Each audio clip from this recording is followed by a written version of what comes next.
my time, but I thought today I'd just tell you my story while I show you how to fold a crane. So in 2012, I had spent my career working first as a Disney animator and then as an illustrator, mostly for Disney and Sesame Street. And I really understood how to entertain children. I can write a story, I can draw a picture, I can captivate children. And around that time, I met a woman on the internet who lived in India, and she was a filmmaker. She was about 26, I think, at the time, and she and I became friends. And she said to me, I am going to take a trip around the world, and I'd like to start at your house. Can I come and stay with you? Well, I'd never met her, but I really liked her, so I told my husband, hey, we're going to have a house guest for about a week. And he says, who's this? And I said, well, I met her on the internet. She's coming from India.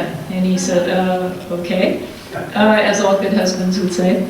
So Rubia arrived, and we started inviting friends over for dinner because she was 25 and we weren't, and we wanted to create an atmosphere where she'd learn about America and get to learn about our culture. And so about the third or fourth day she was there, the Sandy Hook shootings happened.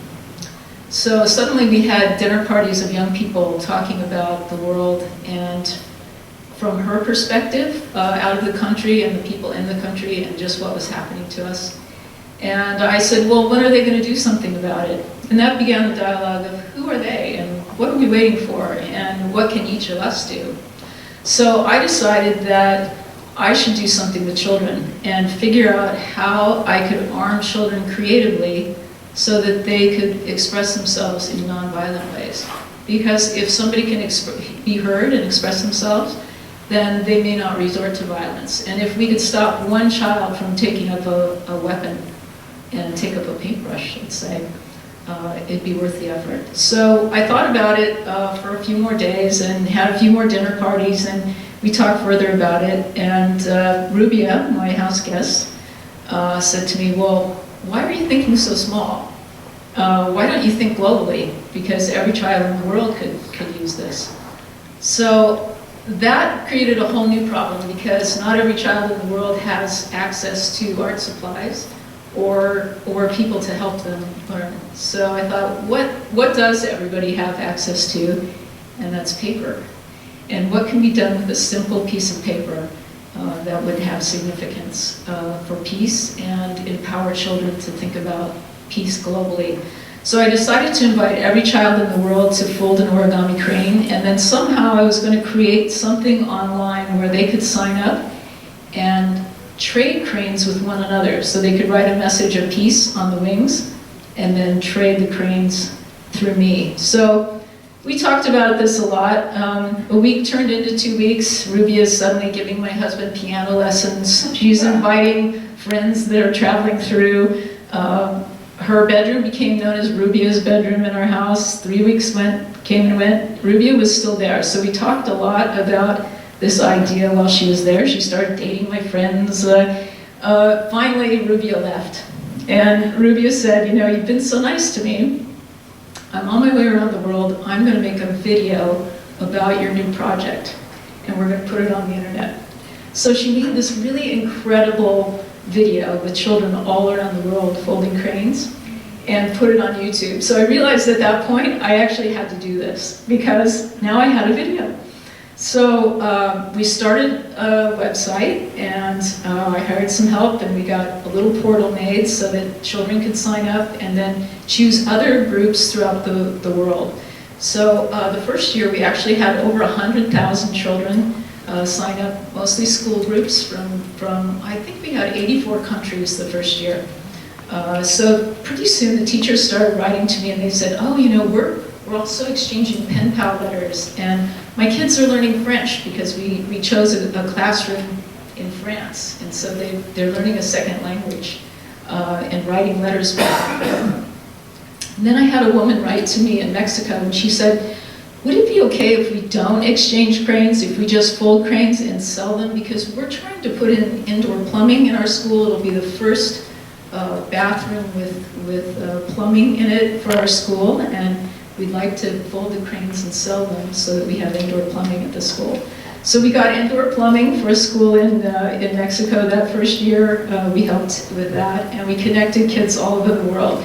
Pretty soon they were making videos for one another and trading stories. The teachers became friends, and so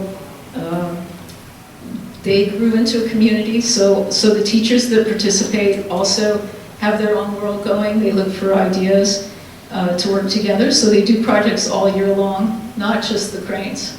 The other interesting thing that's happened is the feedback I get. And sometimes teachers will tell me what their students say, but many of them, Maria, who is going to be here tomorrow, she'll be sitting with you. She's a teacher in New Jersey. She said to me one day, "You're missing the whole point of this. What this project is doing is it's empowering children.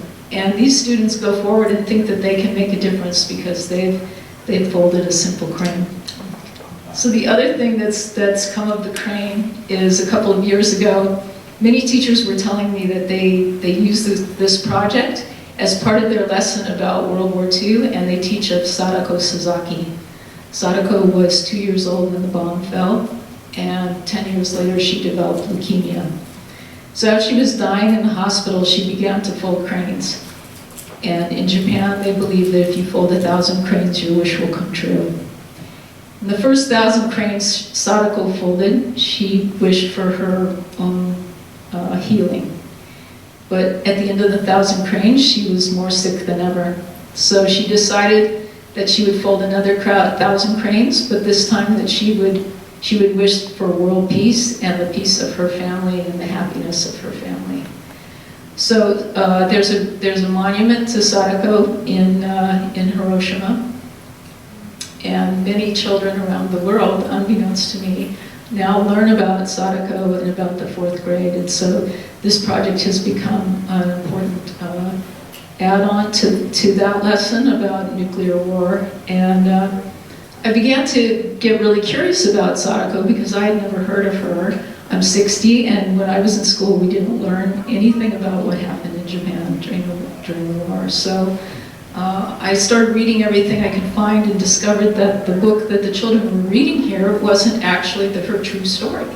That the woman who wrote it decided that her true story was too painful to be read by American children, and she wrote a fictional account. And so I flew to Japan and met her brother, who was also bombed, and he and I decided to write her true story together.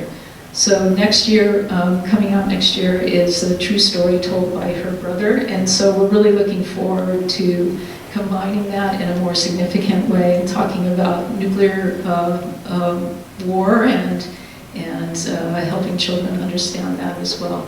So I'm here all weekend. I'm not going to be at the conference because I'm going to be in the rock reading room folding cranes. So I hope you'll all take a moment and come and fold a crane. Also, while the music is playing, I will be in the back, and you're welcome to fold a crane tonight with me. So thank you very much.